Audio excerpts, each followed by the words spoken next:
Okay folks, a few people have asked me about my YouTube setup, so here it is. My old standby for the last 2 years has been this camera right here. My Sony CyberShot DSC-W50. I got it 2 years ago from my boss, and it takes MPEG. It's got a 4GB card. My latest update is this camera right here, which I got from eBay. It is a CyberShot as well, and it's a W170. The only difference between the one that you're looking at here and this one, it focuses just about as well as my fake lens does in my right eye. There we go. Okay, that one there has a 3 times zoom on it, and that one there has a 5 times zoom. I haven't actually used this silver one yet, as I'm waiting for a memory card to come in the mail.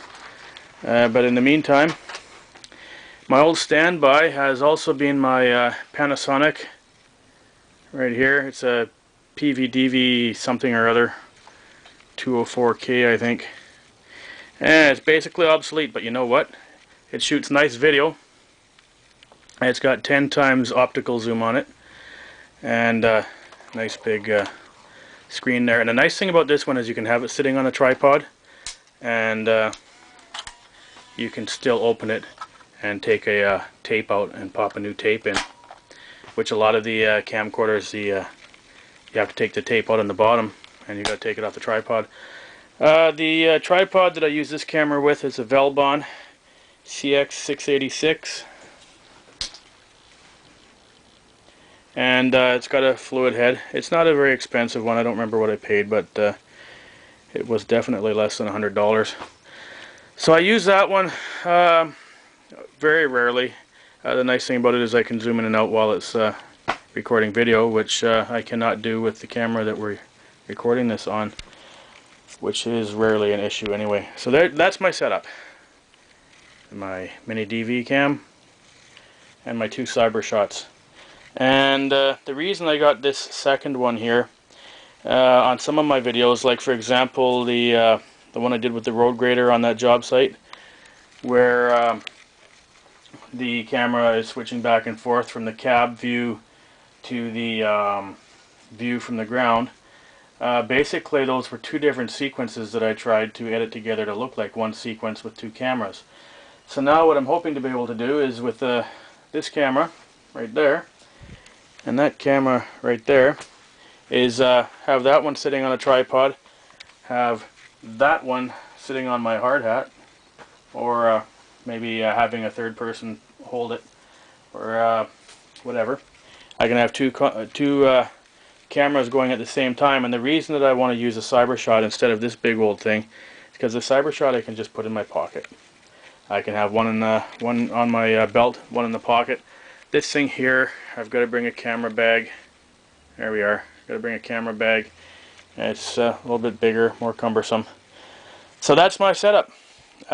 Next time I will get into how I do my video editing, what software I use, and my old beater desk. You've got to see my old beater desk that I just found on the side of the street. It said free on it.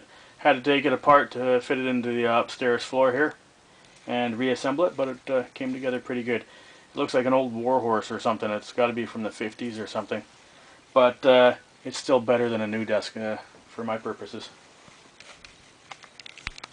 Haha, before I forget, and I almost did forget, this little contraption right here on the bottom of this camera is called the Pod, and apparently their website is thepod.com, and it's excellent. I really like it, and here's why.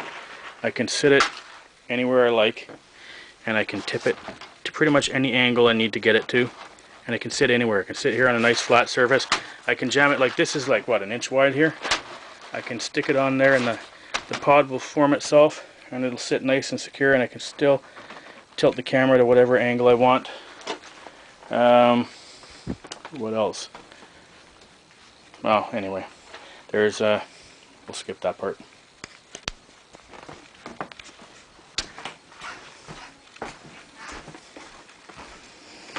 Let's say you got a spot right like this one right here where it's not really easy to get a camera to sit properly however you want it.